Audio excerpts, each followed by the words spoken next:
nakakapagdala ng baril dito. Kahit na sabihin na natin na yun ay motion. But before we act on that motion, because I have got a copy of the report of the PSB, the LSB, yung pong ating custodian ng ating pong House of Representatives, ano.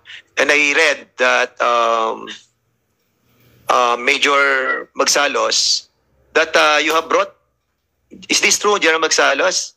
In accordance with what I got, nagpasok ka ng 38 caliber dito sa kongresong ito? Yes, Major Magsalos. May nakuwang 38 caliber?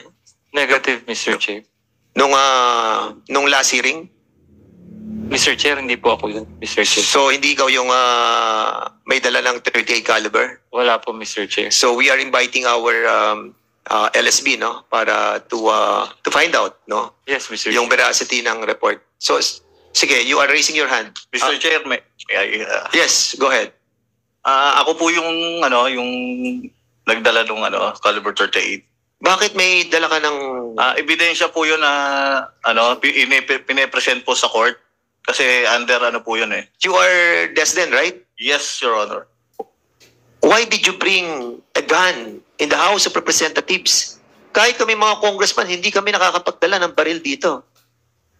But you, I invited a resource person to bring a gun inside the House of Representatives. Kahit na sabihin na natin na yun ay ebidensya. Saan ebidensya yun? Your Honor, na-restrict po kasi ako sa sa custody po ng NCRPO. So umaattend po ako ng hearing. Kaya naisipan ko na pong dalhin doon kasi hindi na po ako makauwi sa bahay. Have you reported that sa gate? Na yun ay ginagamit sa ebidensya? Yes, Mr. Chair. Have you reported that? Yes, Mr. Chair. So in a while, we'll be asking the PSB kung yun ay talagang sinabi mo doon sa report sa amin. But that worries us, ha? Sige, Congressman Acop. Saan galing yung baril na dala mo sa bahay ninyo? Ebidensya po yun, sir, na ako ang may Hindi mo custody. naman sinasagot yung tanong ko eh. Saan galing yung baril? Kasi ang sagot mo kanina, hindi ka na makakabalik sa bahay. So saan galing yung baril na yun? Sa bahay po, Mr. Chair. Ebidensya na sa bahay. General Tates, is that in accordance with the rules? Hindi ba pag ebidensya, nandun sa evidence custodian, sa evidence room? That's correct, Your Honor. And that is the thing that I will have to look into, especially that before they were on house arrest here at House of Representatives, they were under custodial, under the custody of the regional headquarters, particularly at the regional headquarters support unit. Naka-restrictive custody po sila doon, Your Honor. So, ang ibig lang sabihin nito, yung baril na ebidensya, ay naiuwi pala ng mga polis. Hindi, kaya nga naiuwi din niya yung 27 million eh. Hindi.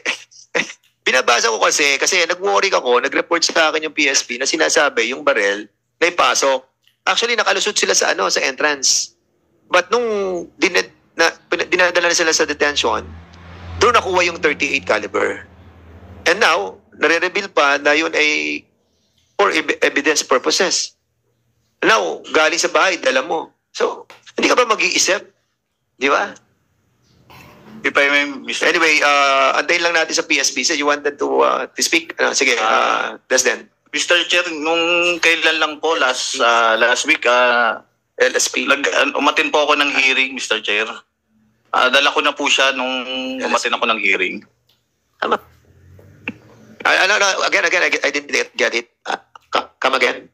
Mr. Chair, may expected kasi na hearing ako inatinan so kaya naisipan ko nang dalhin sa sa custodial facility yung ebidensya para hindi na po kasi ako makauwi, Mr. Chair. Okay naman yun, wala tayong problema doon. But the mere fact that evidence is part of the custody what do you call that, unit nyo, dapat nandun yung barel eh, di ba? At any rate,